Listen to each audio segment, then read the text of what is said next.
లోక్సభ స్థానాల పెంపు బిల్లుకు పార్లమెంటు ప్రస్తుత బడ్జెట్ సమావేశాల్లోనే ఆమోద ముద్ర పడేలా కనిపిస్తోంది. ఇందుకు మోదీ సర్కారు రంగం సిద్ధం చేస్తోంది. ఇందుకోసం ఏప్రిల్ 3వ వారంలో ప్రత్యేకంగా 2 నుంచి 3 రోజుల పాటు సమావేశాలు నిర్వహించాలని నిర్ణయించినట్లుగా సమాచారం.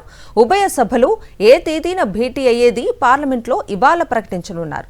లోక్సభతో పాటు దేశవ్యాప్తంగా అన్ని రాష్ట్రాల్లోనూ అసెంబ్లీ స్థానాల సంఖ్యను 50% మేరకు పెంచాలని ఎన్డీఏ సర్కార్ సూత్రప్రాయంగా నిర్ణయానికి వచ్చింది. ఇందుకు సంబంధించిన వివరాలను కేంద్ర హోంమంత్రి అమిత్ షా గత వారం ఎన్డీఏ భాగస్వామ్య పక్షాలతో పాటు పలు కాంగ్రెసేతర పార్టీల నేతలతో కూడా పంచుకున్నారు. లోక్సభ స్థానాల సంఖ్య 543 నుంచి 816కు పెరగనుంది.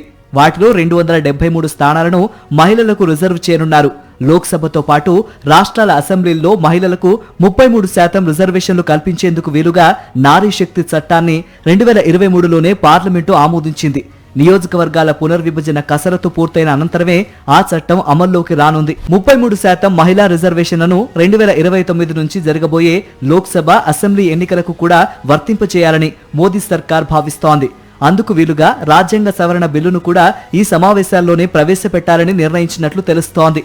అలాగే డీలిమిటేషన్ చట్టాన్ని సవరిస్తూ మరో సాధారణ సవరణ బిల్లు కూడా ప్రవేశపెడతారు. వాటికి పార్లమెంటు ఆమోదం లభిస్తే అవి చట్టరూపం పొంది 2029 మార్చి 31 నుంచి అమల్లోకి వస్తాయి. ఫలితంగా 2029 లోక్సభ ఎన్నికలతో పాటు ఆ ఏడాది జరిగే ఏపీ, ఒడిశా, అరుణాచల్ ప్రదేశ్, సిక్కిం అసెంబ్లీ ఎన్నికల్లో కూడా మహిళలకు 33% రిజర్వేషన్ అమలుకు వీలవుతుందని కేంద్రం భావిస్తోంది. లోక్సభ అన్ని రాష్ట్రాల అసెంబ్లీల స్థానాల సంఖ్యను 50% పెంచుతున్నందున వాటిలో ఎస్సీ, ఎస్టీ రిజర్వ్డ్ స్థానాల సంఖ్య కూడా పెరగనుంది. దాని ప్రకారం ఏపీలో లోక్సభ స్థానాల సంఖ్య 25 నుంచి 38కి పెరుగుతుంది. వాటిలో 12 నుంచి 13 సీట్లు మహిళలకు రిజర్వ్ చేస్తారు. అసెంబ్లీ స్థానాల సంఖ్య 175 నుంచి 263కు పెరగనుంది. వాటిలో 86 నుంచి 87 స్థానాలను మహిళలకు కేటాయిస్తారు. ఇక తెలంగాణలో లోక్సభ స్థానాలు 17 నుంచి 26కు పెరుగుతాయి. వాటిలో 9 సీట్లు మహిళలకు రిజర్వ్ చేస్తారు. అసెంబ్లీ స్థానాలు 119 నుంచి 179కి పెరుగుతాయి. వాటిలో 59 స్థానాలను మహిళలకు కేటాయిస్తారు.